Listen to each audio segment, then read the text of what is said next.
ये solar plate हैं, trolley के ऊपर बनाई गई हैं। ये हमने किसी दोस्त से मांग कर ली हैं। और ये पानी देखिए आप निकल आया है। और ये अभी शुरू में ये गंदा पानी है। इसको मैं चेक कर रहा हूँ कि ये अभी गंदा है। और अल्हम्दुलिल्लाह बहुत ज़्यादा पानी जो है वो निकला है। ये पानी अब बोर की तरफ आ रहा है, तो इसलिए हम इसको आगे से थोड़ी सी मिट्टी या रेत से इसको वो बंद कर देंगे, ताकि ये पानी जो है बोर के अंदर ना जाए। और इसके लिए हमने एक कई के साथ एक दोस्त जो है वो उसको बंद कर रहा है। पानी देखिए बहुत तेज़ी से स्पीड से और बहुत ज़्यादा निकल रहा है।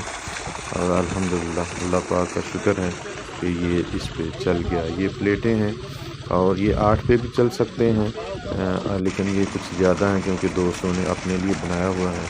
ये तार को ख्याल करना पड़ेगा कि इसको ऊपर जो है वो पानी ना आए, ताकि ये शॉर्ट ना हो और इसका नुकसान, मिसाइल का नुकसान।